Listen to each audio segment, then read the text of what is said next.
보니까 기분이 어떨 것 같다. 오늘 강의 주제는 일단 제목은 마음과 뇌입니다. 우리가 보통 사람이 우리가 가지고 있는 여러 가지 마음을 통해 행동을 하게 되는데 이렇게 눈에 보이지 않는 마음을 저 연구단에서는 자기 공명 장치라는 것을 이용해서 연구를 하고 있습니다.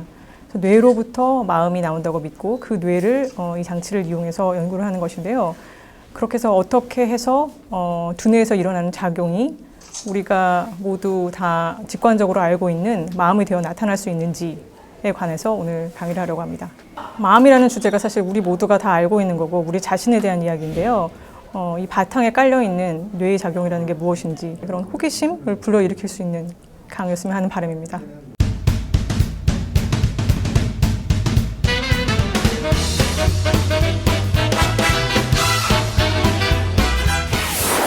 마음과 뇌에 대해서 얘기를 하려고 하는데 제가 하려는 종류의 마음에 대한 얘기는 오늘 안 들리나요? 네, 잘 들려요? 네, 내 친구 얼굴을 보니까 기분이 어떨 것 같다. 내가 오늘 기분이 울적하다. 이런 것에 대해서 얘기를 하려는 건 아니에요. 자, 다시 볼까요, 그럼? 자, 얼굴만 봐도 되게 알 수 있죠. 누군지도 알 수 있죠. 누구예요? 김연아 선수죠. 근데 다 기분이 다를 것 같죠? 그냥 보니까. 그렇죠? 여러분이 이것을 알아내는 것은 사실 놀라운 능력이에요. 여러분 아마 이것도 알고 있을 텐데 이게 뭐죠? 알파고 다 알죠? 그래서 인공지능이 인간이 할 수 있는 아주 어려운 정신적 활동이라고 생각하는 바둑을 인간보다 더 잘 둔 일이 있었어요. 그래서 이게 굉장히 화제가 되어서 화제가 되는 과학의 큰 사건이었는데 이게 더 어려울까요? 아니면 이런 걸 보고 저 사람이 무슨 생각을 할까? 아니면 저게 누굴까? 이런 걸 알아내는 게 더 어려울까요? 네, 이게 여러분 그냥 이 정도 사진만 가지고 알아내는 거라면 뭐 왼쪽이라고 대답할 사람도 있을 것 같아요. 그런데 우리는 사실 이런 사진을 봐도 굉장히 달라졌어요. 근데 아직 알죠? 누구예요? 네, 완전히 달라졌는데도 알아볼 수 있어요. 그리고 여러분 또 이 사진을 보면 알 수 있는 게 또 뭐가 있어요? 네, 김연아 선수가 혼자 있는 게 아니고 다른 여러 사람들과 같이 있고 그 다음에 뭐 인사를 하거나 말을 하는 것 같고 멀리서는 사진을 찍고 있고 아마 이거는 밖에서 찍은 건 아니고 실내에서 찍은 것 같고 굉장히 많은 걸 알 수 있어요. 한눈에. 여러분이 이걸 알아내는 것은 알파고보다 훨씬 어려운 일이에요. 자, 여기 어딘지 다 알죠? 어디예요? 네. 네, 여기 숙지중학교예요. 제가 인터넷에서 찾은 사진인데 여러분 역시 이 사진을 보고 단번에 알 수 있죠? 네? 그리고 또 알 수 있는 게 뭐 있을까? 이 사진을 보고?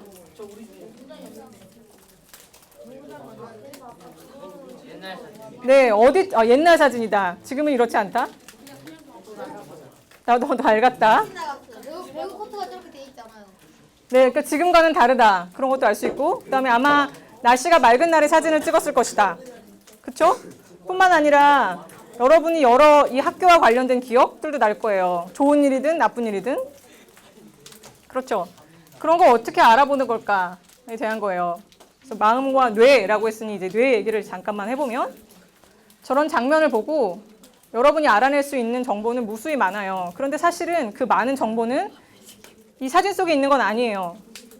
사진은 단순히 각각의 장소에 얼마나 빛이 있는가밖에 알려주지 않아요. 근데 여러분이 해석하는 거는 훨씬 그 이상이죠. 그거는 여러분의 두뇌가 하는 일이에요.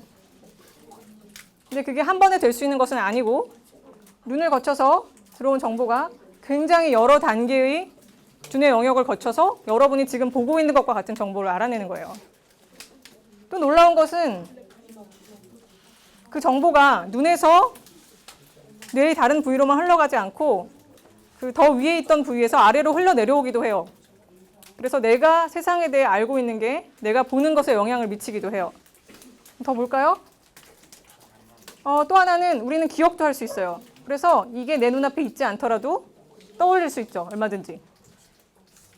그렇죠? 사진기는 이렇게 할 수가 없어요.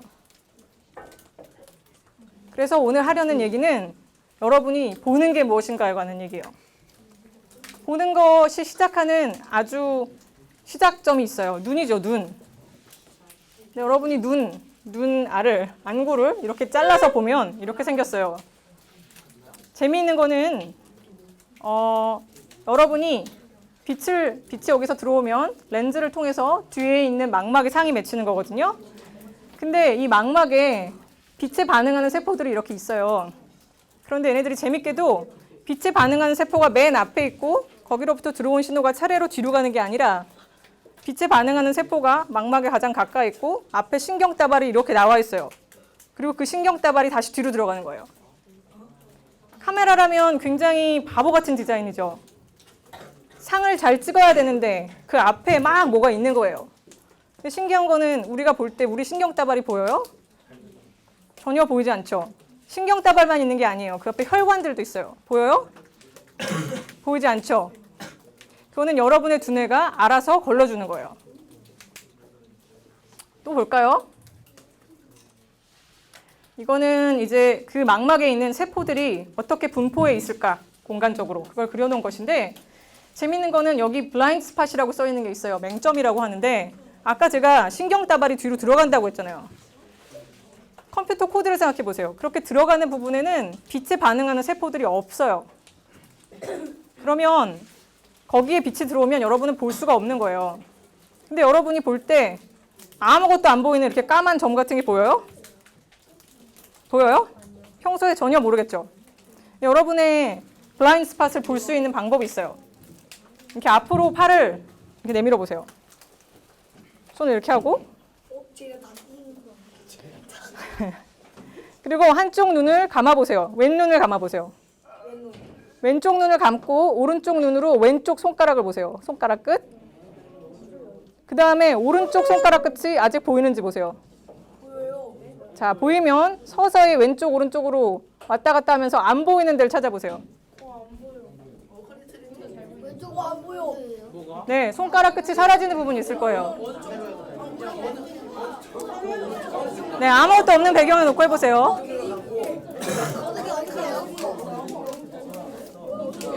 팔을 막 흔들면 안 돼요. 앞에 딱 고정을 하고. 네, 오른쪽, 네.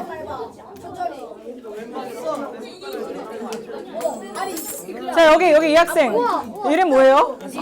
일어나 보세요. 여기 설명 한번 해주세요. 어떻게 볼 수 있는지. 잘 들어봐요. 그러니까 아니 우리 위에가 없고. 잘 들어봐요. 자, 보고. 왼쪽 손가락 끝을 봐요. 붙여 마이크를 붙여 입에. 네. 우와. 네.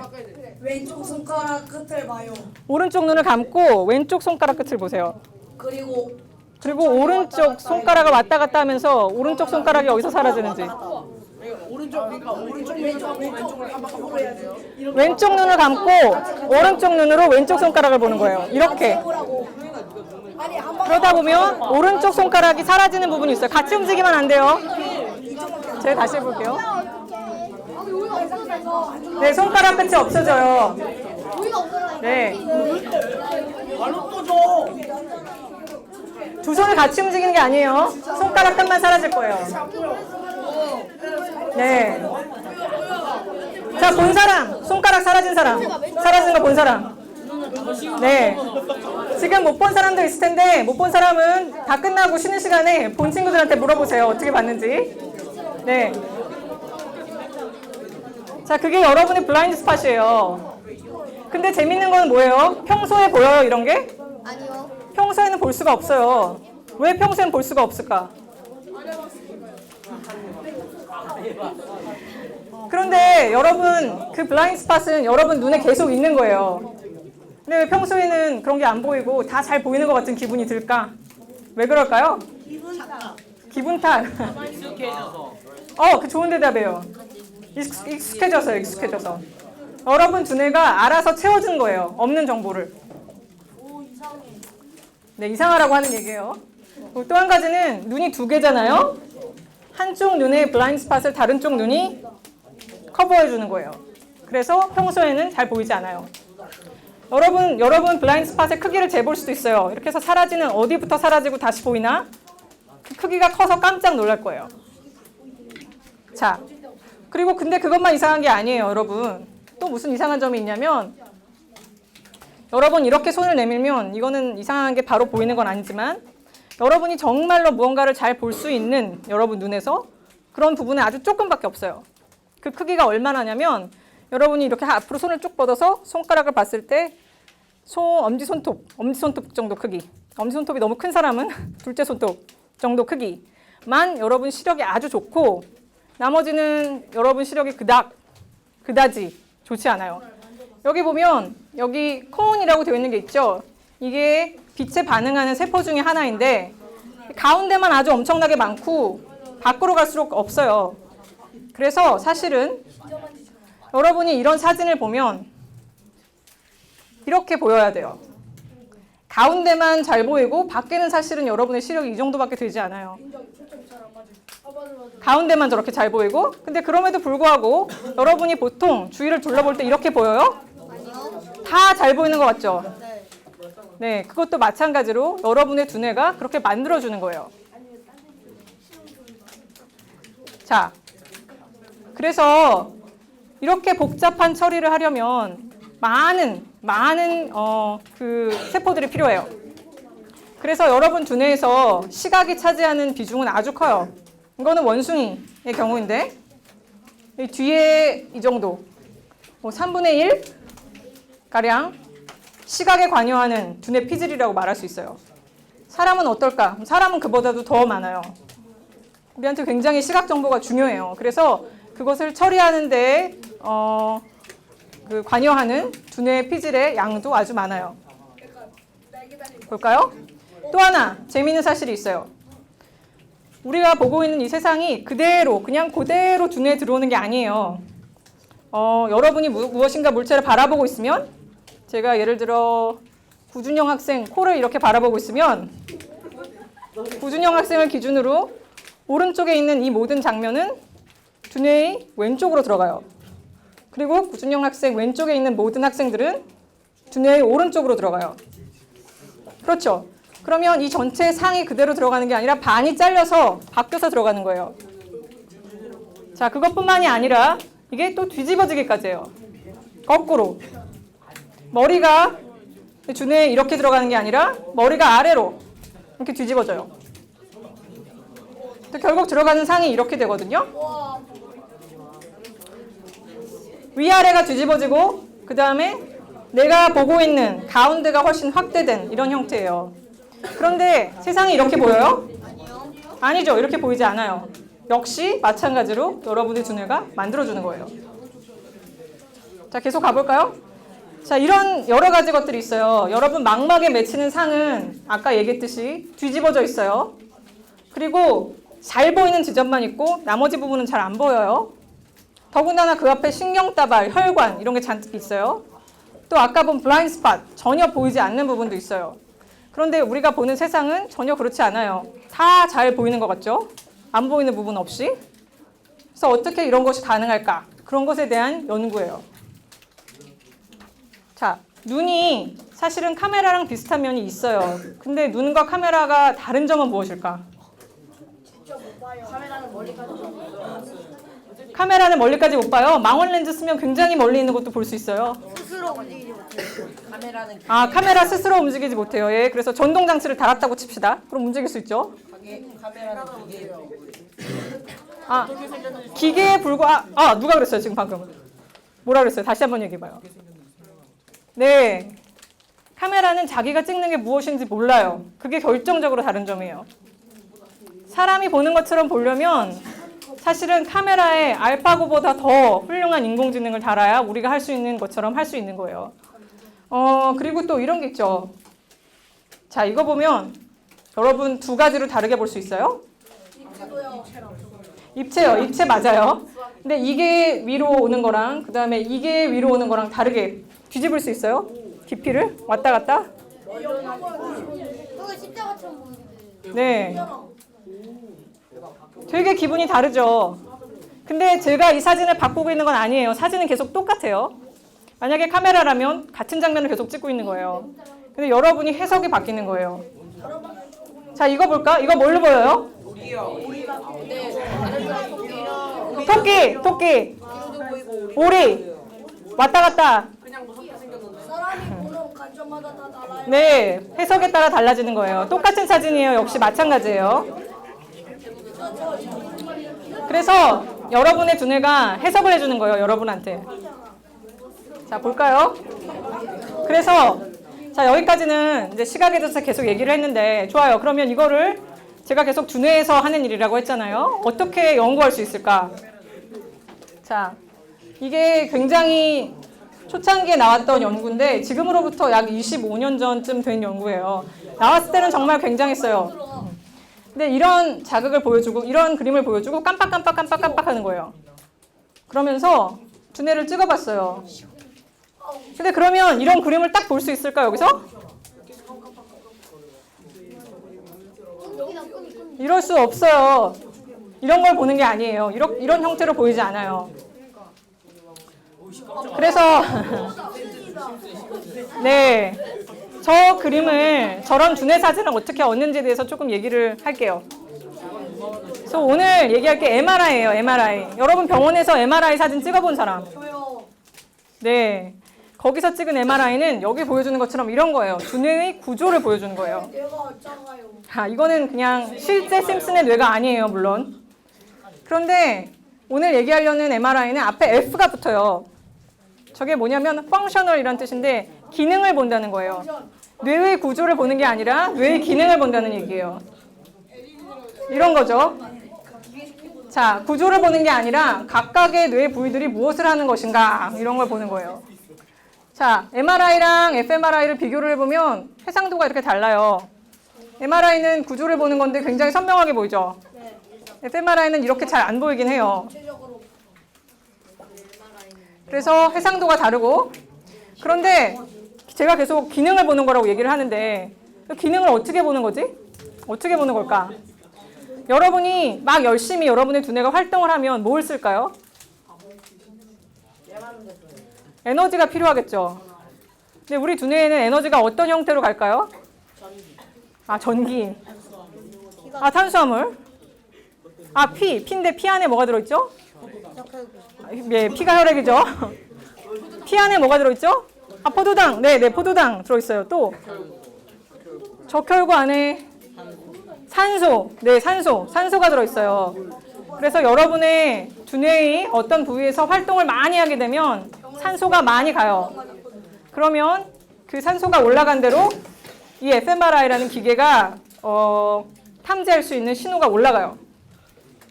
볼까요? 자, 기능적 MRI는 뭐가 다르냐면 보통 사람을 MRI 기계에 집어넣고 뭘 하도록 시켜요. 뭘 하도록 시키면서 계속 찍는 거예요. 그래서 한 장의 그림이 나오는 게 아니라 시간에 따라 여러 장의 그림이 나와요. 자, 넘어가 볼까요?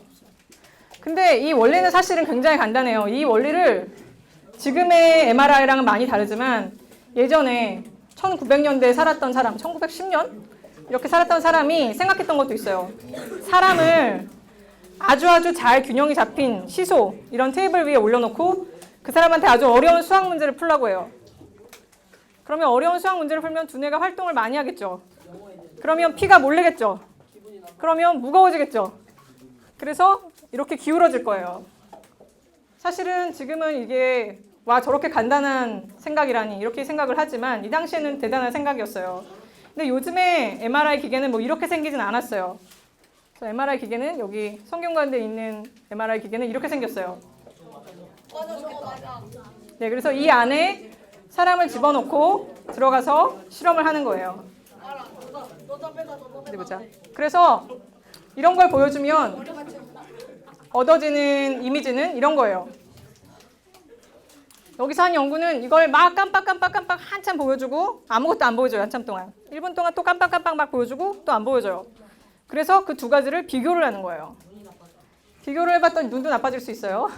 비교를 해봤더니 이 뒤에 여러분의 시각을 담당하는 두뇌 영역이 더 신호가 올라가요.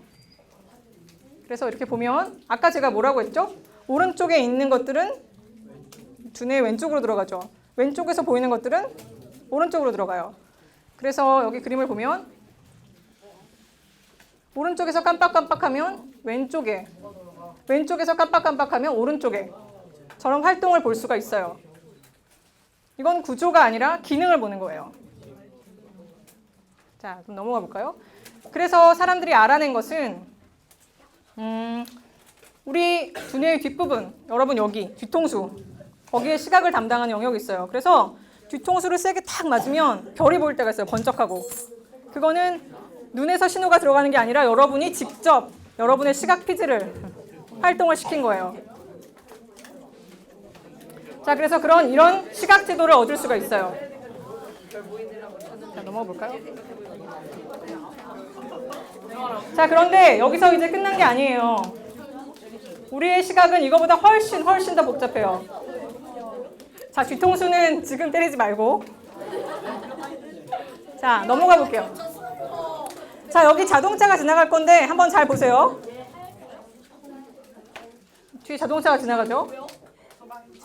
네, 봤어요? 무슨 차예요? 여러분 소방차라는 거 어떻게 알아요? 네, 맞아요. 그런데 잘 보면, 잘 생각해봐요. 그게 그렇게 쉬운 게 아니에요. 이 앞에 뭐가 있어요? 나무가 있죠. 그리고 이 나무 잎 사이사이로 여러분이 자동차를 본 거예요. 아주 작은 부분들을 본 거예요. 그리고 그 부분들이 다 잘라져 있어요. 그거를 이어서 어떻게 자동차로 봤을까? 궁금하죠? 그래서 어떻게 잘라진 부분들을 이어 붙일까? 이런 거에 대한 원칙이 여러 가지 있어요. 자, 일단 이걸 보면 여러분은 이 파란 애들끼리 연결이 돼 있고 녹색 애들끼리 연결이 돼 있고 그렇게 보이죠? 네, 아니게 보이는 사람들도 있을 거예요. 그러면 이건 어때요? 이렇게 연결이 돼 보여요? 아니면 가로로 연결이 되어 보여요? 네. 이건 어때요? 이렇게 연결이 돼 보여요? 아니면 이렇게 연결이 되어 보여요? 네. 그럼 이건 어때요? 얘는 어떨까요? 일자로 이어져 있잖아요. 예. 그러면 이런 경우는 어떨까? 자, 저 움직이는 애들끼리 연결이 되어 보이죠? 아니요. 제가 연결이라고 얘기하는 거는 진짜로 실제로 이렇게 물리적으로 연결이 된 걸 얘기하는 게 아니라 하나의 덩어리로 보인다는 뜻이에요. 이런 여러 가지 원칙들이 있어요. 이게 여러분의 두뇌가 사용하는 원칙이에요. 어떤 부분들을 묶어서 볼까? 근데 가끔 볼 때는 잘못된 경우도 있어요. 여러분은 아마 알고 있을 거예요. 이게 사람이고 저게 강아지이기 때문에 이렇게 연결은 될 수 없다고 알고 있지만 여러분의 두뇌가 생각하는 아주 강력한 법칙이 있기 때문에 연결이 되어 보여요. 아님을 알고 있음에도 불구하고. 이것도 마찬가지예요. 이 사람의 얼굴이 저게 아닌 걸 알고 있어도 큐가 있기 때문에 그런 단서를 이용해서 분석을 하기 때문에 여러분 그렇게 보일 거예요. 이것도 마찬가지예요. 이게 이 사람의 팔일까? 그럴 수가 없다는 걸 알고 있어요. 우린 잘. 네, 이 밑에 있는 사람의 팔이에요. 그런데 여러분의 두뇌가 많이 사용하는 단서들이 저기에 있기 때문에 여러분이 속을 수가 있는 거예요. 자, 또 가볼까요? 자, 그 다음에 또 하나. 여러분이 작다 크다를 판단하는 거는 생각하기 아주 간단할 수 있어요. 근데 진짜 그렇게 간단할까? 어느 차가 커 보여요? 이 중에? 네. 가까이서 찍은 거랑 멀리서 찍은 거예요. 다 똑같아요. 똑같은 크기예요. 그런데 멀리 있는 차가 크게 보일 거예요. 왜 똑같은 크기면 멀리 있는 게 크게 보일까? 착시 현상. 설명을 해보세요. 단답으로 원근법 이렇게 얘기하지 말고 왜 그럴까? 내가 그렇게 보게. 자, 봐요. 이 학생 이름 뭐예요? 김하준 학생. 내 망막에 맺힌, 제 지금 막막에 맺힌 김하준 학생의 얼굴은 이만해요. 그럼 여기 이 학생 이름 뭐예요? 작아요. 이름 뭐예요? 이주환 학생. 이 제 눈에 보이는 크기는 어떨까요? 얼굴이 조그매요. 요만해요. 그럼에도 불구하고 저는 이 앞에 있는 김하준 학생 얼굴이 저 학생보다 얼굴이 한 5배, 6배쯤 커 보인다고 생각하지 않아요. 왜 그럴까요? 왜 그럴까요? 네, 여러분의 두뇌가 자동으로 거리를 고려하기 때문이에요. 거리를 멀리 있기 때문이에요. 자, 그런데 같은 크기의 것이 더 멀리 있으면 당연히 멀리 있는 게 그래서 커 보이는 거예요. 그냥 망막 상에 맺힌 크기만을 가지고 크기를 고려하는 게 아니라 거리까지 고려를 하게 돼요. 다른 것들도 있어요. 그러면 밝기는 어떻게 할까? 밝기는 여러분 이 사진은 이건 워낙 유명한 착시라서 본 사람들도 많이 있을 텐데 여기 A랑 B랑 둘 중에 어떤 게 더 밝아 보여요? 네. 이게 보기로는 그냥 보기로는 B가 더 밝아 보여요. 그런데 이렇게 하면 A와 B가 밝기가 똑같아 보이죠? 실제로는 네, 이쪽에 있는 학생들은 미안해요. 잘 안 보이죠? 왜 밝기가 똑같은 건데 하나는 밝아 보이고 하나는 아이고 그렇지 않아 보일까? 왜 그렇지 않아 보일까? 아, 어디가 A, B냐고요? 이 밖에 있는 게 이게 A고 얘가 B예요. 왜 다른 밝기로 보일까? 똑같은 건데. 설명해 볼 수 있는 사람 왜 그런지. 그림자라는 개념을 알고 있어서. 그림자라는 개념을 네 맞아요. 어떤 두 물체가 있는데 밝기가 똑같아요. 그런데 하나는 그림자 안에 들어가 있어요. 그러면 얘를 어떻다고 생각하겠어요? 더 밝다고 생각하겠죠. 그림자가 졌으니 더 어두워져야 되는데 그렇지 않고 똑같으니까. 여러분이 밝기를 판단하는 것은 이런 모든 요소를 고려해서 판단하는 거예요. 네, 그림자 맞아요. 그림자 때문에 그런 거예요.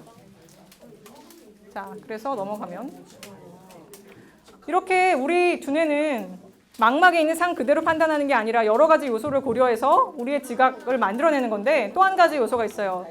뭐냐면 이거는 발바닥이 나와 보여요? 들어가 보여요? 나와 보여요. 이거는 어때요? 들어가 보여요. 이 두 사진은 같은 사진이에요. 돌리기만 한 거예요. 거꾸로. 왜 그럴까? 왜 달라 보이지? 내가 그렇게 기억하니까 이 사진 처음 보지 않았어요? 그렇게 보이니까요. 네, 왜 그렇게 보일까에 대한 질문이에요. 내가 안 좋아서. 자, 그럼 하나 더 보여줄까? 자, 여기서는 여러분 나무 조각들 보이죠? 돌려볼까?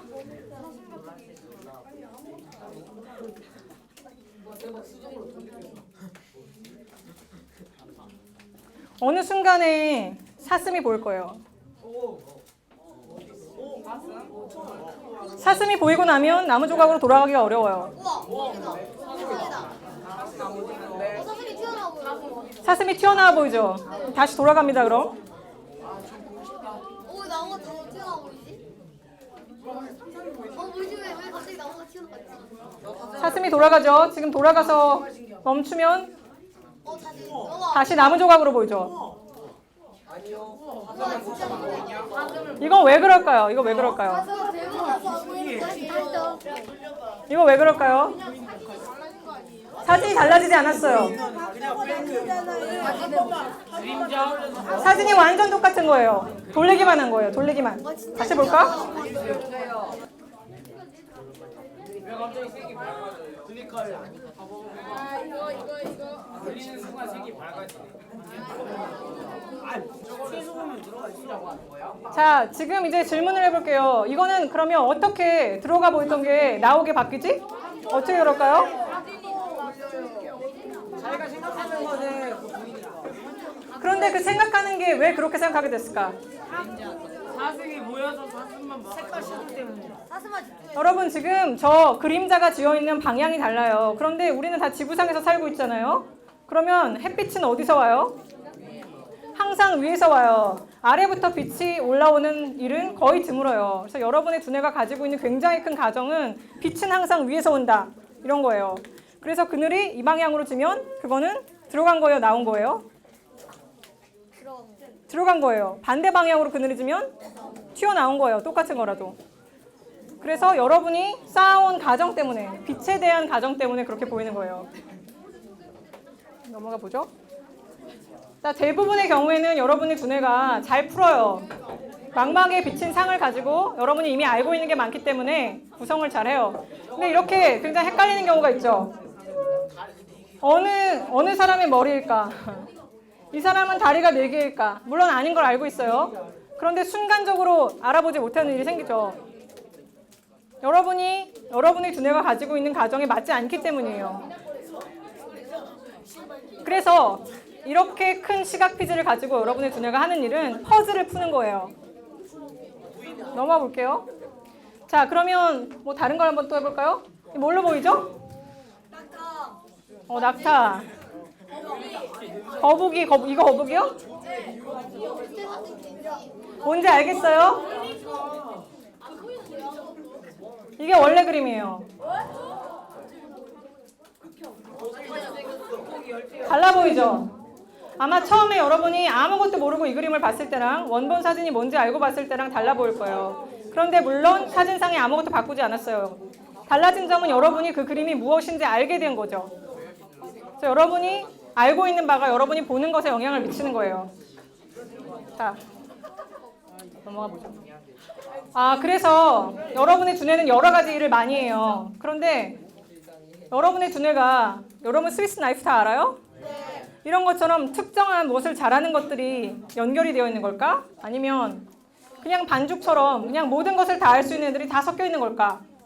뭐 어떨 것 같아요? 어떤 것들을 잘하는 애들이 모여 있는 걸까? 아니면 모든 것을 다 할 수 있는 애들이 모두 모여 있는 걸까?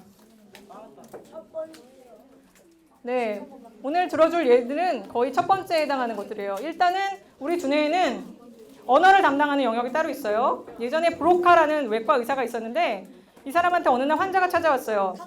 네, 아무 말도 못하고 탄만 하는 거예요. 네, 그래서 이 사람이 이 의사가 이 환자를 탄이라고 이름을 붙였어요. 나중에 이 환자가 죽고 나서 두뇌를 봤더니 특정한 부위가 이렇게 망가져 있는 거예요. 그래서 여기가 언어 종추라고 생각을 하게 됐어요. 이런 것처럼 다른 특정한 기능을 담당하는 부위들이 있어요. 여러분 몸을 움직이는 또는 각 몸 부위에 무엇이 닿았을 때 알 수 있는 부위, 그런 게 가운데에 이렇게 있어요. 그 다음에 여러분이 무슨 소리를 들었을 때 판단하는 청각비질이 또 여러분이 두뇌 양쪽 귀 옆에 있어요. 근데 오늘 할 얘기는 시각이니까 시각을 담당하는 여러 영역들이 있는데 그 영역들이 잘하는 것이 다 따로 있어요. 볼까요?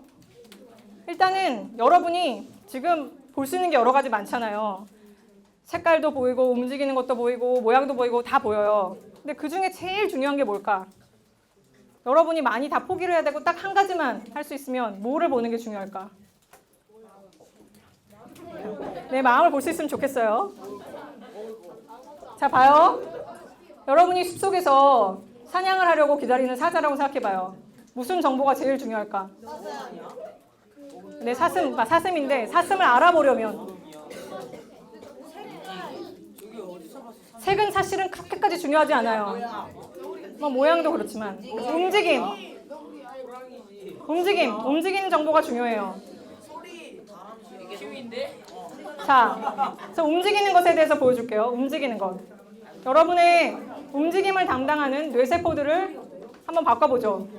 여기서 여기 파란색을 보세요. 계속 보고 있어요. 물론 움직이고 있어요. 그러니까 다시 한번. 커지고 있죠? 다시 한번. 커지죠? 한 번 더 해볼까요? 보고 있다가 여러분 친구의 얼굴을 보세요. 얼굴 커지죠? 그건 여러분이 충분히 이걸 안 봐서 그래요. 갑자기 어깨 하나가 되는데요, 부처님이. 네, 여러분 친구 얼굴을 보면 얼굴도 커져요. 커지는데요. 네. 친구 얼굴 하나 나봐봐. 네. 자, 이게 왜 그러냐면, 네. 다시 보여주시면 안 돼요. 여러분이 뇌에 있는 움직임을 보는 세포들을 피곤하게 만들어서 반대 방향으로 보이는 거예요. 자, 그 부위를 이 옆에 있는 여기 이름 있죠? 여기. 근데 이 부위를 찍으면 이렇게 보여요. 자, 깜빡깜빡하기만 하면 지금 두뇌가 활동을 하고 있는 부위는 여기밖에 안 보이죠? 근데 깜빡깜빡하면서 움직이기까지 하면 이 옆에 보이는 부분까지 같이 활동을 하게 돼요. 이게 움직임을 보는 데 관여하는 두뇌의 부위예요. 자, 그러면 여러분이 움직임을 볼 수 없게 되면 어떤 일이 일어날까? 죽어요. 죽지 않아요. 그렇다고 여기 이분도 움직임을 볼 수 없게 되었는데 잘 살고 계세요. 지금도 살아있어요. 네, 지금도 살아 계세요. 네, 맞아요. 여러분이 컵에다 물을 따른다고 생각해 보세요. 컵에 물을 따르는데 그러면 수면이 점점 올라올 거 아니에요? 움직임을 볼 수 없다면 언제 멈춰야 되는지 알 수가 없어요. 다음에는 최대한 거꾸로 한 다음에 이쪽 볼까요? 마음의 눈으로 찾아봐요. 자, 물을 따르게 돼요. 물을 따르면 넣어봐요. 네, 다른 여러 가지 방법이 있어요. 그런데 일단 수면이 올라오는 걸로는 멈추는 걸 언제 멈추는지 알 수가 없어요.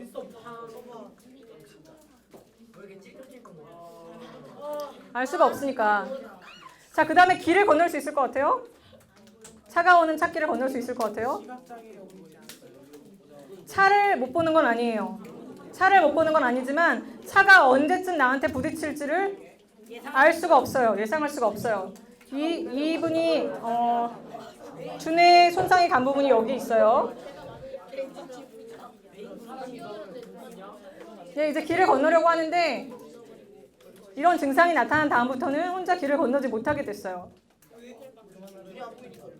눈이 안 보이는 게 아니에요. 다시 한번 얘기하지만 차는 보여요. 차는 보이는데 움직임이 안 보이는. 차는 보이는데 차가 갑자기 다가오는 거예요. 나한테 이렇게 끊겨서 이렇게 보이는 거죠. 저렇게 끊기면 자, 이거는 이제 나름대로 이분한테 세상이 어떻게 보일까를 만들어 본 거예요. 그거네 완전. 와내 컴퓨터 네. 자, 그리고 이분이 사람들과 이야기하는 것도 무서워하게 됐어요. 왜냐하면 사람이 자기한테 다가올 때 갑자기 다가오는 것처럼 보이고 입이 움직이는데도 이상하게 보이니까요. 네. 그래서 움직임을 볼 수 없으면 이런 일이 일어나요. 자, 넘어가 볼까요? 그런데 우리가 움직임을 보는 거는 진짜 움직임이 없어도 움직임을 볼 수 있어요. 여러분 지루할 때 지금도 혹시 지루하면 노트에다가 아니면은 여러분 교과서에 한 귀퉁이에 이렇게 나뭇가지 사람 같은 거 그려가지고 이렇게 휙 돌리면서 움직이게 해본 적 있어요? 날짜랑 펼치면서. 이런 거 안 해봤어요? 해봤어요. 이거 건너갈 때. 이런 거 많이 해봤죠? 저기에서 진짜 움직이는 거예요? 진짜 움직이는 게 아니에요. 서 있는, 가만히 있는 사진을 특정한 시간 간격으로 보여주면 움직이는 것처럼 보이는 거예요. 여러분의 두뇌를 속이는 거예요. 근데 아까 낙타로 돌아가 봅시다. 낙타를 보고 낙타가 움직였어요. 이렇게 움직인 것처럼 보이죠? 이 중간에 이렇게 낙타를 만들어내는 건지. 또 한 가지, 낙타가 있다가 물고기가 됐어요.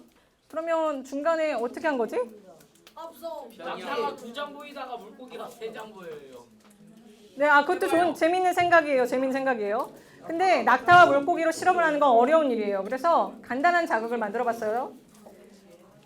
이렇게 기울어져 있던 게 이쪽에는 이렇게 기울어져서 나타나요. 그러면 이게 돌아가는 것처럼 보여요. 자, 그러면 질문은 그러면 이렇게 가운데 거 나오지 않았지만 여러분이 보이는 것 같이 생각되는 거 저게 실제로 두뇌에서 만들어질까? 그런 질문을 가지고 실험을 해봤어요. 아까 얘기한 것처럼 여러분 시각피질에는 망막 지도가 있어요. 그래서 특정 부위에 나오는 자극이 어디 나오는지 볼 수가 있어요. 그래서 이런 자극을 보여주면 왔다 갔다 하죠. 저럴 때 이 가운데에 안 나왔던 게 나오는지 보면 두뇌에서 나오지 않았지만 여러분이 본 것 같은 것을 만들어낼 수 있어요. 넘어가 볼까요? 이것도 많이 본 걸 텐데 돌아가는 것처럼 보여요?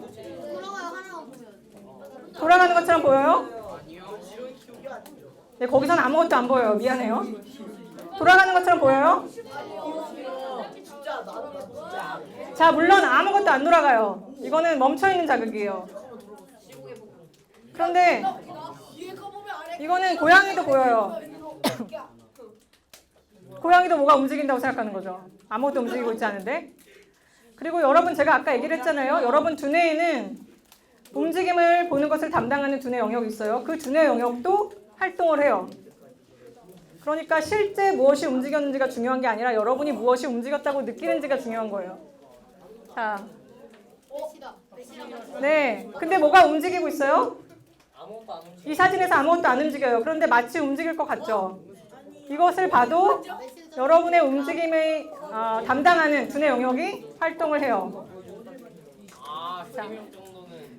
자, 그럼 다음 걸로 넘어가 볼게요. 움직임이 이렇게 중요하면 다른 것도 있어요.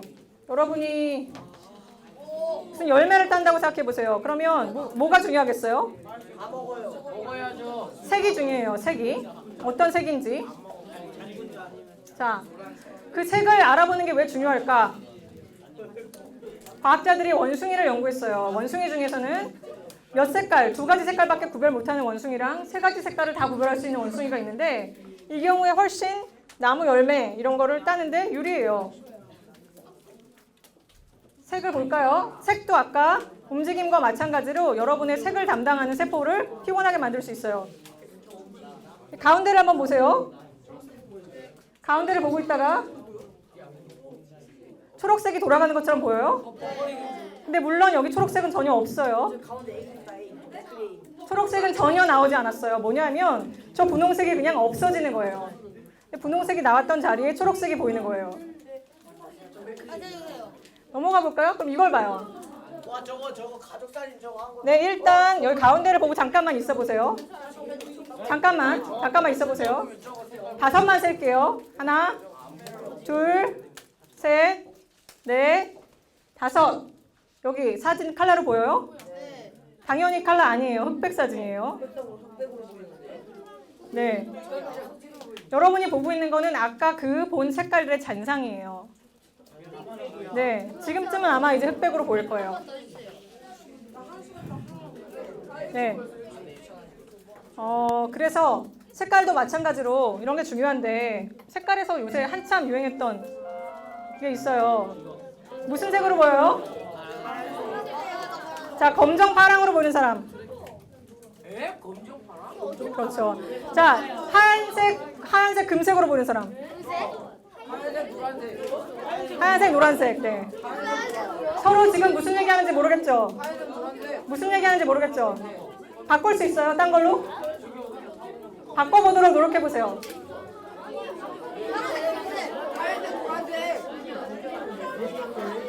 자, 잠깐만. 이걸 보세요. 잠깐만 조용히. 자, 여기 보면 이 경우에는 뭘로 보여요? 파란색, 검은색. 하얀색, 금색. 네, 이거는 거의 하얀색, 금색으로 보일 거예요. 이건 어때요? 파란색, 검은색으로 더 많이 보일 거예요. 똑같아요.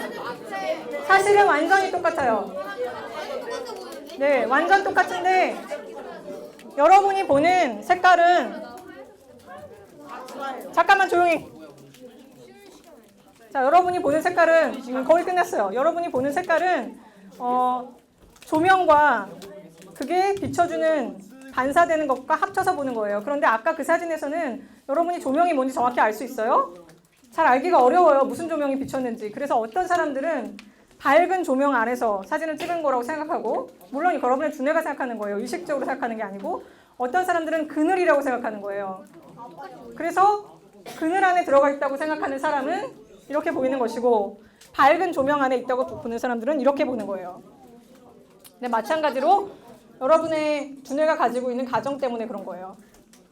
자, 한 가지만 더 보여줄 수 있을까? 네. 여러분의 두뇌가 또 하는 일 중에 하나는 얼굴을 알아보는 거예요. 얼굴 아니지만 얼굴 사방에서 다 보이죠? 그쵸? 이거 되게 강력해요. 근데 얼굴을 못 알아보는 사람도 있어요. 전혀. 특정 두뇌 부위가 망가지면 얼굴을 알아볼 수가 없게 돼요. 네.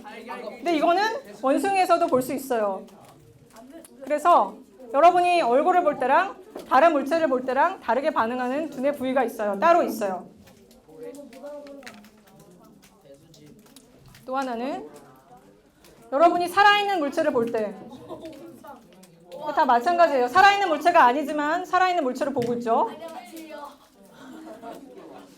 그리고 살아있는 물체가 아닌 줄 알았는데 살아있는 물체면 깜짝 놀라요. 깜짝 놀라죠?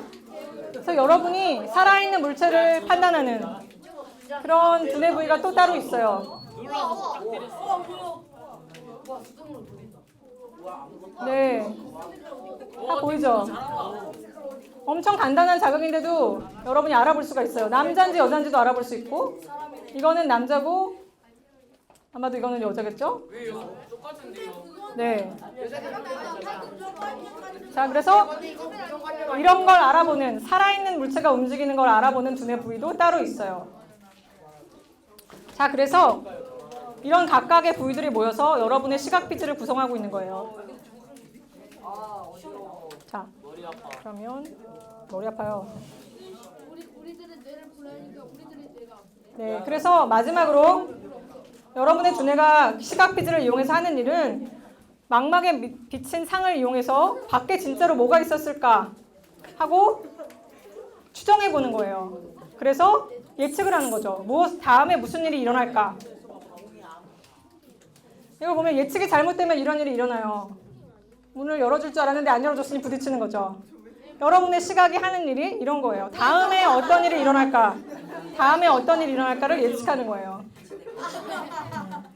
그래서 마지막으로 하고 싶은 얘기는 이렇게 두뇌가 하는 일이 많은데 사실은 여러분이 세상에서 가장 큰 걸 생각하라면 뭘 생각해요? 우주를 생각하죠. 근데 뭐 우주가 여기 이렇게 있으면 우리는 뭐 한 여기쯤 살고 있겠죠. 근데 우주만큼이나 크고 복잡한 게 또 뭐예요? 네, 여러분의 두뇌예요. 그래서 그런 얘기를 하면서 마치겠습니다. 네, 감사합니다.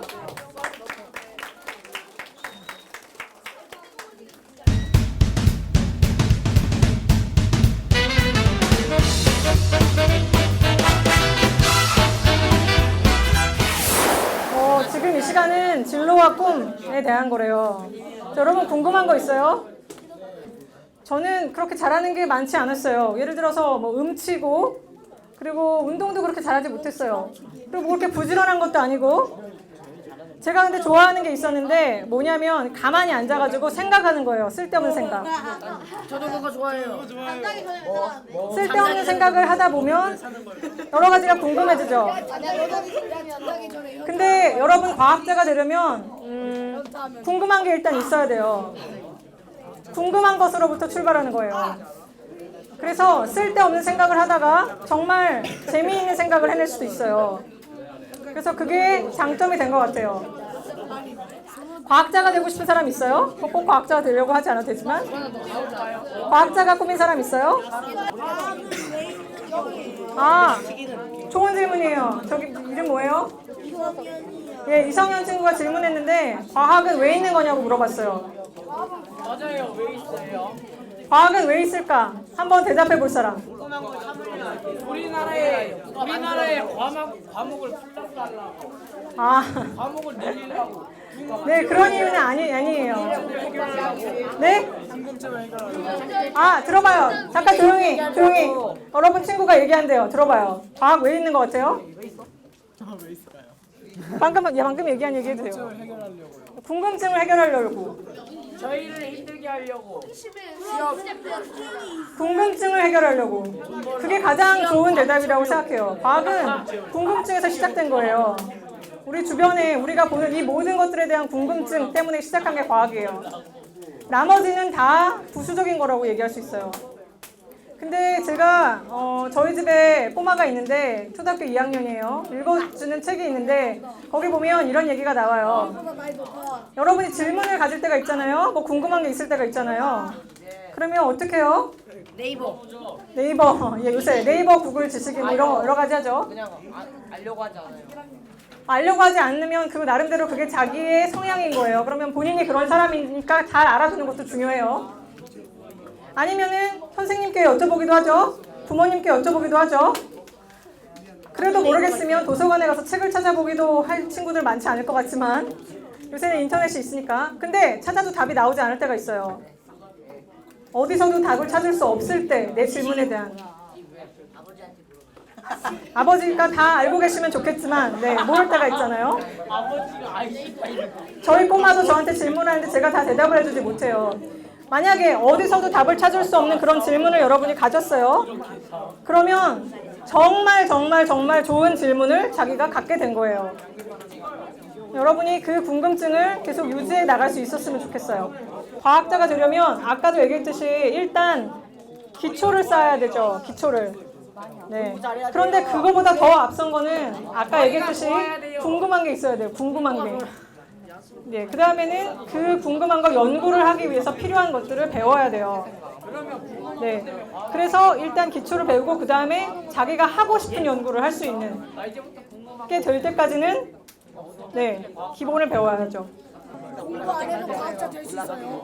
아, 자 여기 또 좋은 질문 했어요. 아주 좋은 질문. 공부를 안 해도 과학자가 될 수 있을까? 어떻게 생각해요?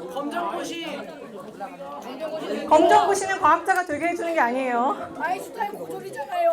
네, 그 검정고시가 과학자가 되게 해주는 게 아니죠. 그래서 그런데 잘못 생각한 게 있어요. 아인슈타인이 그래서 공부를 안 했을까?